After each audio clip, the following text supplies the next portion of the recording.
The LSU job is open and I don't feel good. Because I feel great.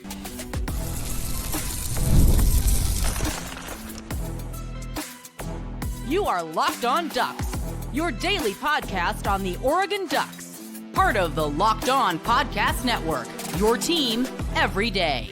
Yes, it is that time once again for Locked On Ducks. I'm your host, Spencer McLaughlin. Thank you all so much for making this your first listen or your first view of the day. It is part of the Locked On Podcast Network, your team every day, your number one source to stay up to date with the Ducks.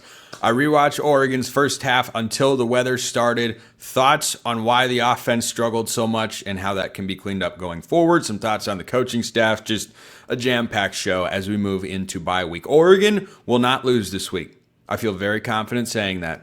I'm also confident. This episode brought to you by our friends over at Game Time. Download the Game Time app, create an account, use the code LOCKEDONCollege for $20 off your first purchase. Those are two 100% guarantees. Let me give you a greater than 95% guarantee.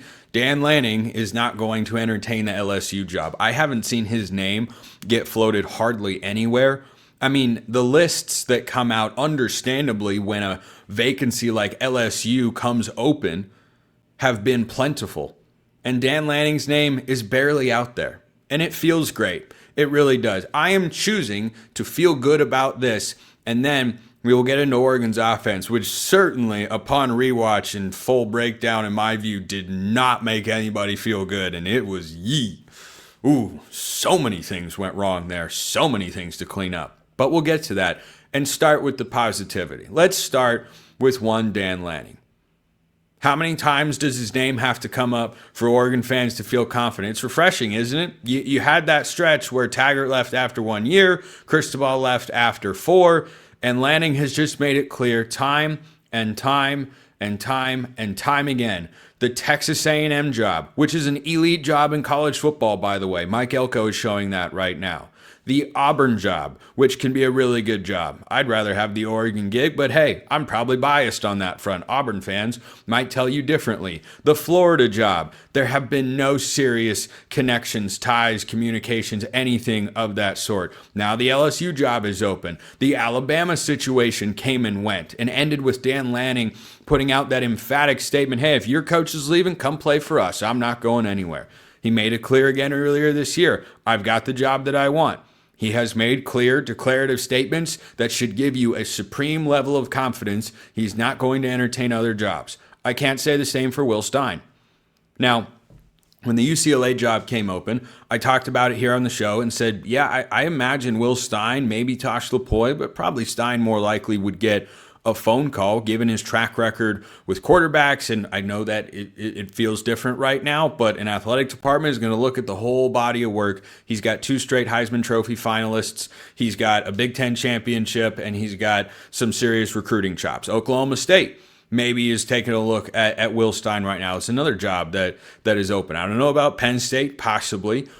I think it is way more likely that Will Stein would get poached to one of these jobs than Dan Lanning. I am really, really confident in saying that. And that's a really great thing to be able to have because it speaks to the support that Lanning feels like he has, the job that has been created, which involves a lot of people over a lot of years, and Lanning knows exactly what he's got. He has everything he needs to go win a national championship. From an administrative and resource standpoint, got everything he needs. Now he just has to go out there and do it. But when the UCLA job came open, I posed a question to a bunch of you out there. Do you think if you were Will Stein, would you consider the UCLA job or would you consider the Oklahoma State job? And some of you said, absolutely not. That job, UCLA is a mess. Why would you ever go there? That's hard. There will be better jobs that come open. For those that were in that camp, you just can't say that about LSU. The only thing that is wrong with LSU is that they haven't had the right head coach in charge. They haven't had the right staffs aligned. They had a great offensive staff, but a bad defensive staff. Now they have a great defensive staff who had a bad day on Saturday, which happens, by the way, just throwing that out there. It happens. It's not a unique to Oregon sort of problem. Anyway, Brian Kelly wasn't able to get the staff right down there, and the results were way, way far away. For those Oregon fans out there that want to blow stuff up with the coordinators and make changes and this isn't good enough, I'm not saying that it's been perfect. I am about to tear into the offense in the second segment and all the things that they did wrong on Saturday. And they're acutely aware of those things too, I assure you. But what it actually looks and feels like when it is time for real serious changes to be made is what you have seen down at LSU, who is not close to where that program is supposed to be.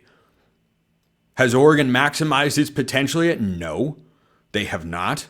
But are they close? Yeah. And a lot of programs would love to be in that spot. LSU hasn't won an SEC championship, I don't think, since 2019 with Joe Burrow. Oregon hasn't won a conference championship since last year.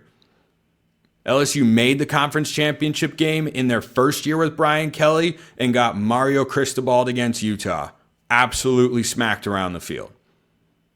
That's the best that they've really been. They haven't made the playoffs in any of those years. And Oregon, if they take care of business, which is an if, because that November slate, which I will get to at some point this week, continues to look more and more difficult, is certainly going to be, I think, a real challenge. And we always knew it was going to be. I think it looks even more difficult, especially with Iowa's surge here in the last several weeks. They've been playing some really good football. But if Will Stein's name were to pop up for any of those jobs, boy, that'd be pretty hard to turn down. Guy with ties to the state of Texas, is that close enough for a Louisiana job? Maybe.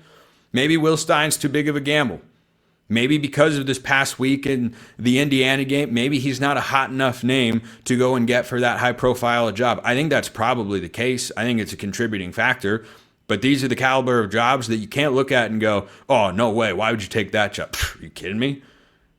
If Dan Lanning didn't have the Oregon job right now and was still the defensive coordinator at Georgia, you know what he'd be interviewing for? The Florida job and the LSU job. Heck, maybe even the Arkansas job. That one's a little bit tougher. But those are premier elite jobs. And I don't think that Lanning is going to be tied to it in a serious way. I think anybody that throws his name out there is doing it just for a discussion point, for content, which I can respect and understand. But, like Lane Kiffin reportedly told his team, hey, these rumors are coming about because of what we've accomplished recently. That's the only reason it would get to that spot. I have got no end. It was really refreshing when I heard Brian Kelly fired from LSU to not have that sinking feeling that I did have when Nick Saban retired from Alabama. Because when that happened, my first thought was, oh my gosh, they're going to try and hire Lanning. He's going to be on the list. He's worked there before. Hot name, SEC guy, ties to Georgia, and man, this lines up. Then I heard from somebody that, yeah, Alabama really wants to go get Dan Lanning, and then the video happened. And ever since then, every time one of these jobs comes open, it's really nice to just be able to think to yourself, yeah, Lanning's happy where he's at and knows what he has, which is a really good thing. Now, on the other side of why this could wind up being fascinating, there is one particular name out there. We'll see what else happens and how the roster is able to be retained in Baton Rouge. But DJ Pickett has been LSU's Brandon Finney this year, who was once upon a time, according to one recruiting service, I think it was Rivals, crystal balled to go to the Oregon Ducks. That was a big recruiting battle in the offseason. Oregon was that close to having two true freshman superstar corners. Do I think DJ Pickett is going to enter the transfer portal? At this time, no, I do not. I do not anticipate that. Should Oregon keep a watchful eye? Yup. Because as well as I think Ife Obadegwu's played, and a number of other, DJ Pickett has literally, go look at the coverage grades, the stats, everything. He looks the part. He is the part. That would be awesome. But like Dallas Wilson at Florida, that's more of a pipe dream. That's more of a, hey, if it happens. That's not me coming on here saying, I've heard he's going to enter the portal. Oregon's got to make contact. No. Oregon staff, be on standby. And if you see any buzz on that front, he would be a highly coveted guy. However, like with Dallas Wilson, if LSU's NIL collective at all has their heads screwed on straight and it understands the assignment for the best interest of the program going forward, he will be one of the guys they go to and say, what do you need to stay here? And if Oregon were in that spot, I'd be saying the same thing. If for some reason Dan Lanning left and we're wondering, like, who do you have to keep? Brandon Finney is high on that list of players you have to keep. DJ Pickett is their Brandon Finney. So a couple of you asked me about that.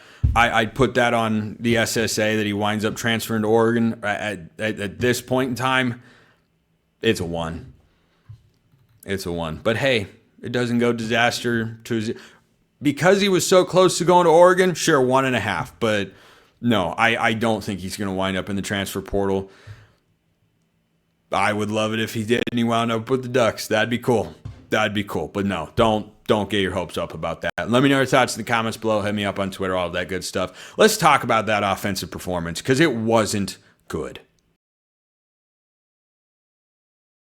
First, this episode brought to you by Game Time. College football is back. You're excited. I'm excited. We all love it. The tailgates, the rivalries, the energy in the stands. There's nothing like it.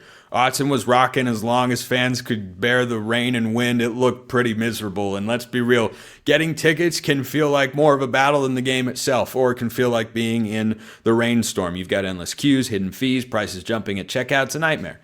That's why you want to use Game Time, the app that gives the advantage back to fans. It's the easiest way to score last-minute tickets at the best prices with no surprise fees. What you see is what you pay. I have used it to go to 2 different events, and I'm going to go to another one because of Game Time. I've already got the tickets on my phone. I got a great deal. I actually used it to get tickets for my brother and I to go to the Oregon basketball game against Auburn in Las Vegas on November 24th. Can't wait. Can't wait. I will be talking hoops later this week for at least a segment. They had an exhibition against Utah. It was awesome. Can't wait to watch them in person. Game Time is helping make that happen. Take the guesswork out of buying college football tickets with Game Time. Download the Game Time app, create an account, use code LOCKEDONCollege for $20 off your first purchase. Terms apply. Again, it's promo code LOCKEDONCOLLEGE for $20 off. Swipe, tap, ticket, go. Download Game Time today. All right, we've got our second segment set. I have so many thoughts from the offense after a rewatch. There was a lot wrong. There was a lot wrong. So I want to start with a big picture takeaway here and talk about the 2 guys that are the most important figures in Oregon's offensive success on a weekly basis: Will Stein and Dante Moore. Offensive coordinator and play caller, quarterback. Neither guy was good in this game. Okay, I want to make that clear. You're going to see why I have to make this point of clarification because I know Will Stein is not a popular name in certain segments of the Oregon fan base right now. I get it. Saturday was not entirely about Will Stein from what I saw. Take that for whatever it's worth. But I didn't think that Stein was always the issue with the offense, though there were some issues on that front. Dante Moore is not seeing the field particularly well, and he doesn't look as comfortable. That 6-sack game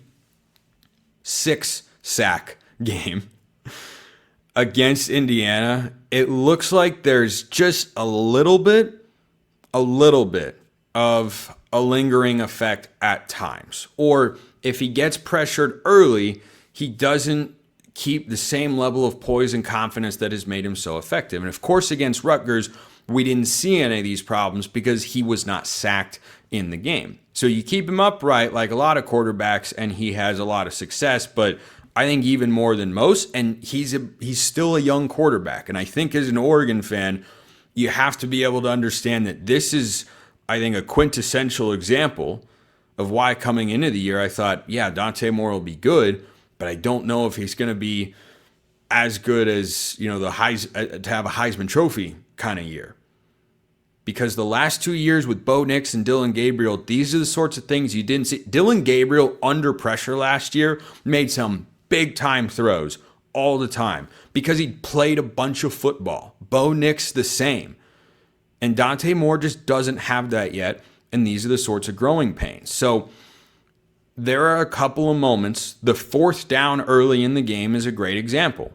I feel like Bo Nix in particular, Dylan Gabriel wasn't always great because he's a little bit smaller using the middle of the field. That early 4th down after the onside kick, the 4th and 2, that's a 4th down Bo Nix probably converts. Because if he's looking at Kenyon Sadiq first, He's there on the drag route, and the safety's coming downhill to try and make a tackle. I'm trusting Sadiq in that spot. I think he had enough separation to get the first down, but he locked on to Decorian Moore, who was taken away. Wisconsin ran a good scheme. Corner matched him up well, was sitting with inside leverage and he was kind of sitting with inside leverage, and he had help with the linebacker inside, so that wasn't there.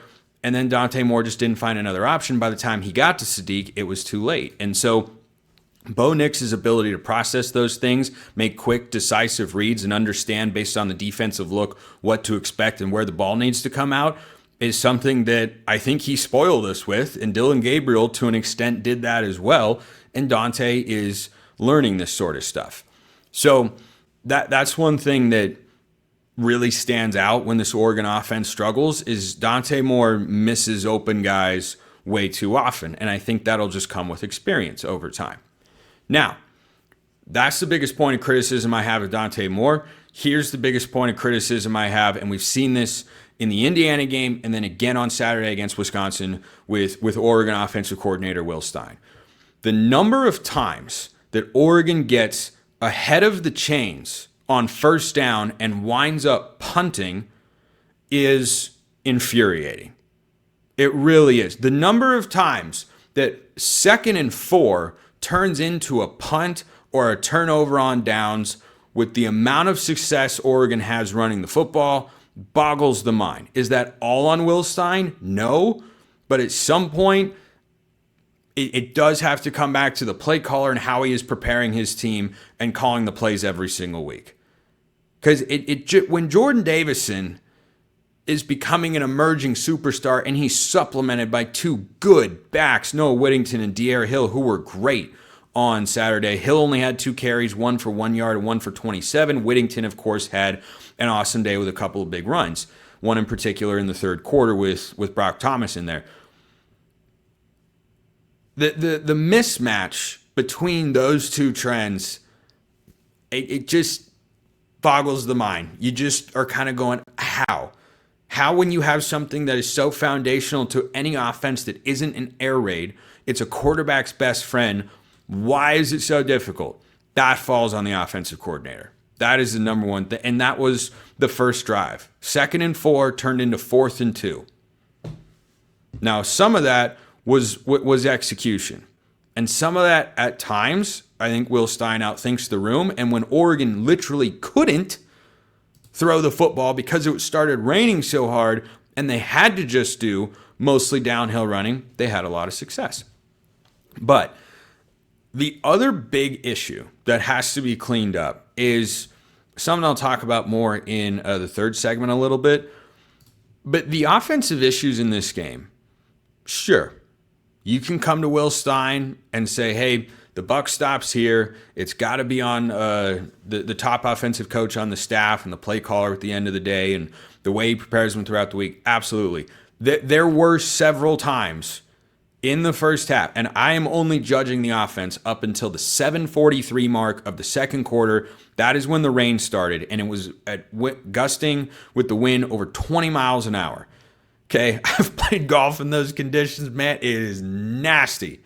It is darn near impossible to do anything. So once that happens, anything about the offense is I'm not gonna take that super seriously because that's just incredibly difficult. And frankly, that's when you have to simplify, and that's when Oregon started running the ball really well, and the offensive line started playing better. But early in the game, the guys just didn't look ready to go. Against Rutgers, the first drive obviously wasn't good, but after that, there was an attitude. There was a lock-in level of focus from everybody across the board to do their 1 of 11. Everybody's got a job, and one player not doing his job on a play can blow it up completely, and that was what the early offensive struggles were really about. Some of that's on the players, some of that's on the coaching staff. Again, more on that later in the show. But you had Isaiah World getting out of his stance late at home on a third down leading to a sack. Dante Moore had no shot. Sadiq, on that first drive that I mentioned that went from 2nd and 4 to a turnover on downs, he's got a screen pass, and he's going to get close to a first down, probably 3rd and 1. Then you give to Davison. You know he's going to convert in all likelihood on a 3rd or 4th and short. I especially like his chances with 2 tries there. But He drops the screen pass. Kenyon Sadiq had his worst game of the year, like by far. Missed a couple of blocks, one in particular that led to a negative play in the run game. He almost missed another one, recovered and sprung Noah Whittington free on that long toss play. But the drop early in the game, he didn't block as well as he usually does. Then on that first drive as well, Oregon tries to go back to the ground game. They went with a sweep, a buck sweep pin and pull concept where you pull two guys, or one or two guys, I don't remember specifically. But anyway, Poncho and Emmanuel Preynon basically get beat where Preynon is blocking down, Poncho is pulling around, and if Poncho is able to get out there and hit the guy that ends up tackling Noah Whittington, keeping it to a 2-yard gain, Noah Whittington, he doesn't just get the first down, he might score. There might have been safety on the back end, but at the very least, he's getting the first down. So it was a lot of those moments that stood out to me when I went back and watched the offense. Like, man, everything is fine, but one guy's making a mistake. And everything is good, and then this one thing. And it was not the same player over and over. So it was a collection of guys. But, I mean, you go back to moments like the Indiana game. What was a huge sequence in that game? Jamari Johnson dropping the ball. Jamari Johnson was good in this game. Catching that screen pass when it was wet on third down in the second half and holding on to it as well. Also impressive and notable that Oregon not fumble in this game despite how wet it got. Want to give him credit for that. But, yeah, I think early on, until the rain started, that was the biggest thing that stood out is sometimes whatever Will Stein called didn't have a chance to develop because somebody made a mistake. Dante dropped his eyes too early once. He was given a clean pocket. He just needed to shuffle to the left, and he ended up making a good play out of it, but he might have had a bigger chance down the field. But he tried to escape the pocket, and he didn't need to. And then he had to retreat, and then he had to scramble and make a play. And it was just a bunch of stuff like that.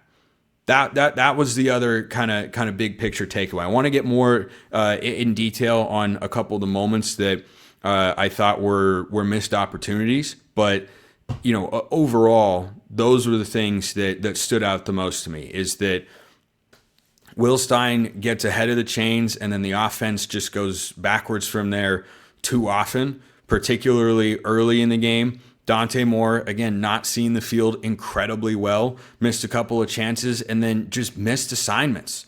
It's just guys getting beat, and that comes down to mental focus and intensity and having the right frame of mind going into an opponent, no matter who it is. That's what it looked like. Is Wisconsin's defense looked more motivated, faster, and more physical in a couple of spots. Not overall, but in a couple of spots, and that can be enough if you're well coached, and they kind of are on that side of the ball, frankly, from what I saw, and they did some things well, and it's a Big Ten opponent. They've got some athletes and dudes over there, and that's what really stood out to me. I have more thoughts on the offense, but that's kind of my big picture takeaways.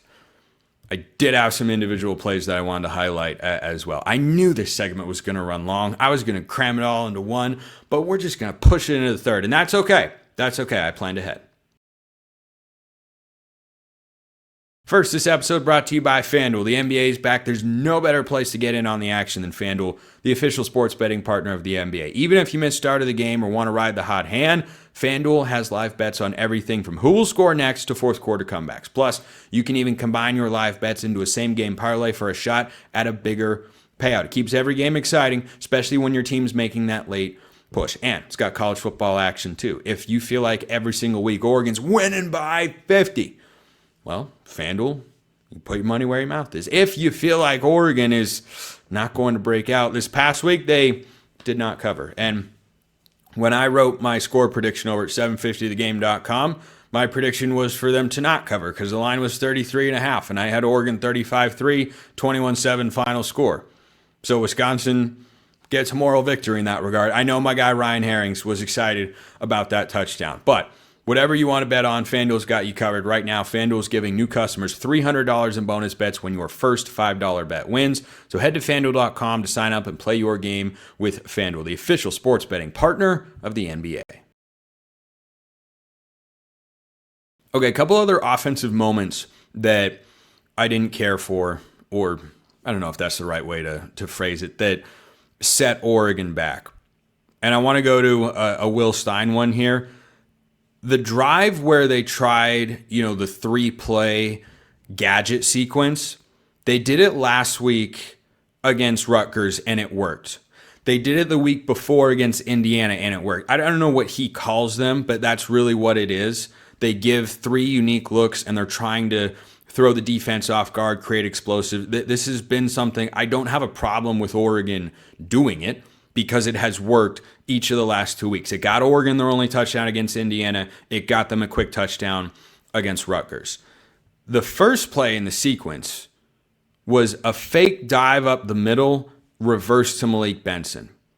Now that in and of itself isn't a bad play to have. Every offense coordinator should have that for when you've actually established the run up the middle. And to that point, Oregon really hadn't established anything on offense, and so Wisconsin was ready for it. They weren't biting on the fake dive because they hadn't seen, what we saw in the second half, which is a bunch of, pin and pull concepts or escort motions from Sadiq and Johnson, who blocked much better in the second half.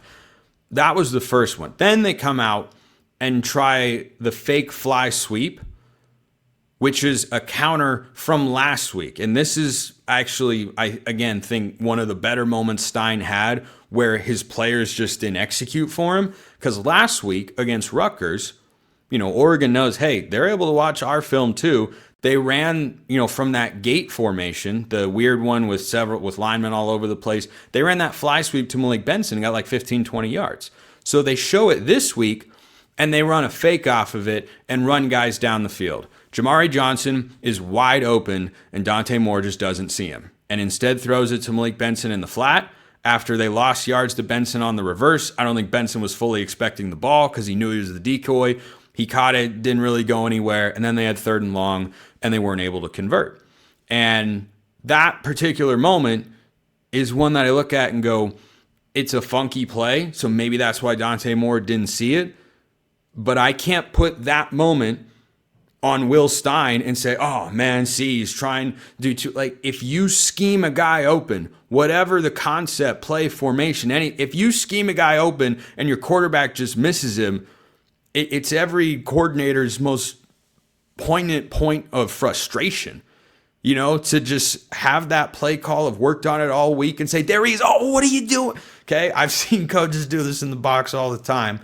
It can be for an offensive or defensive coordinator. And then on the 3rd and 14, the ball got wet and it messed up the timing on the throw to Gary Bryant, and Oregon wound up having to punt. So after that, it looked like the rain started to come down. Decory and Moore dropped a ball on an RPO that Dante Moore correctly threw to his outside shoulder, and it just bounced right off his hands. I think that was a product of the ball getting wet and the rain starting to come down. Even when it wasn't raining, it had rain, so the ground was wet, and that was causing some problems. So, do I think the offense played well? Again, no. There was sunshine early in this game, and Oregon's offense just couldn't get up and down the field for the moments that I've talked about. But Sadiq missed a block on a running play, just got beat straight across his face, or else there was going to be a pretty good lane. That led to a drive, I think, that didn't have any points.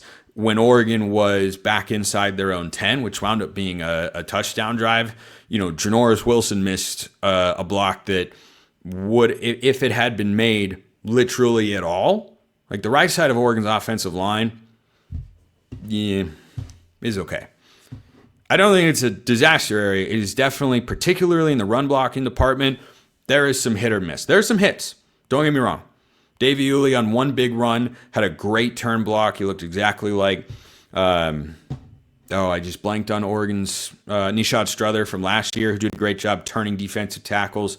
Uli had his moments in this game, but they're continuing to rotate Alex Harkey and Janoris Wilson and Davey Uli at right guard and right tackle to try to find the right combination there. I don't think they've quite nailed it down. You'll notice on the rest of the offensive line, no rotating because they know those guys are really good. But, those are the sorts of individual moments, again, that stood out to me when I went back and watched that just made me go, man, I think Will Stein can be criticized for what happened on Saturday in certain areas.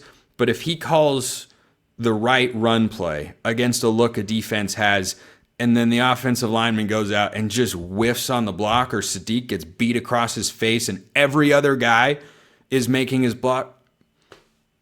Am I putting that on the OC? No, I'm not. So Stein and Dante Moore certainly had below average games, I felt on Saturday.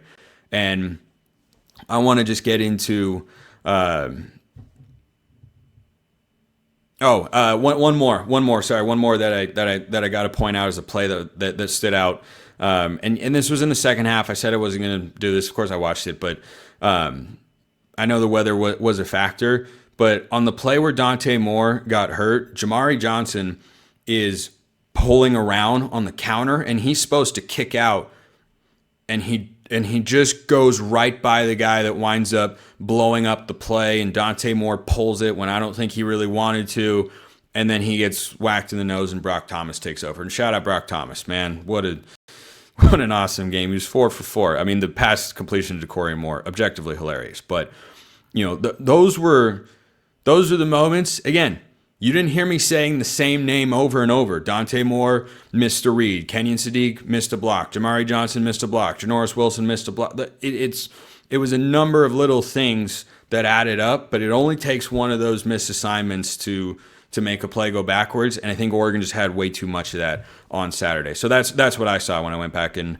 watched the Oregon offense, which leads to this question. I'll wrap it today. This is the only thing I'd put in segment 3 because I knew that I'd probably go long with the offensive film breakdown there. But Bud says, in contrast to most games, the Ducks appeared they were not ready to play on Saturday. Agree. That's offensively, though. Offensively. Defensively, Ducks were dialed. I am bummed they gave up a touchdown to Wisconsin, but the game was over at that point pretty much, and it was kind of a weird, fluky prayer of a play that got him down there. Like, I'm not that worried. I'm not worried about the defense at all. I've got no criticism of the defense, again, other than they gave a touchdown to Wisconsin. But again, first world problems there. They're top 10 in the country in yards per play allowed. They're fine. Any thoughts on how much? It's been so long because I inserted like 3 sidebars on there. Let me start the question over. Bud sends in this question. In contrast to most games, the Ducks appeared they were not ready to play on Saturday. Any thoughts on how much falls on the head coach compared to the coordinators and assistant coaches? I mean, I can't say Tosh Lupoi didn't have his guys ready to go. Like, the head coach always has to shoulder some of the responsibility for anything that goes on the field because he at some level is overseeing all of it, whether that's the special teams, which continue to be great, or the offense or the defense, the penalty, like that all at some level comes back to the head coach. But notice that until now, I have not said Tosh Lupoi's name a single time.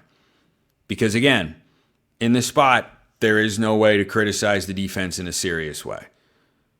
It's half joking, half not that they gave up. Like, yes, I'm disappointed, but I'm not mad. And it's not even one of those, I'm not mad, I'm just disappointed, that I want you to really feel it. It's just kind of like, dude, really? Really? You gave up the touchdown to Wisconsin? Okay. But am I worried about Oregon's defense? No, because while the offense was trying to figure itself out, like in the Penn State game or the Indiana game, the defense was doing everything it possibly could to keep Oregon in the game. And they did. And it's the offense's job to figure out how to get themselves going. It's not the defense's responsibility. So, yeah, I think that when you talk about a particular position group, I think you can go down and say, hey, Alik Terry, you got to have your guys more ready to go. Because they just weren't quite, they were almost there to have a good start to the game, but they were not all the way there. Too many mistakes, and this can come back to Drew Maringer, the tight ends coach, because as I said, I don't think Sadiq and Jamari Johnson had their best games. Some good moments, but overall, Sadiq in particular just did not play well in this football game compared to what he has done the rest of the season, and that showed up and was a hindrance to Oregon's offense in a couple of different spots.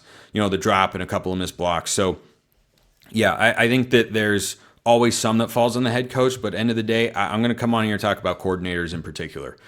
Game planning and execution and all the little details, like coordinators and assistant coaches. Yeah, you're the ones that are talking to those guys. When when Noah Whittington, can't criticize Rashad Samples in this game. Gosh, the running backs look good. How good is Rashad Samples, right? Like, this is a perfect example of what I'm talking about. I didn't mean to rhyme that, but I'll wrap with this.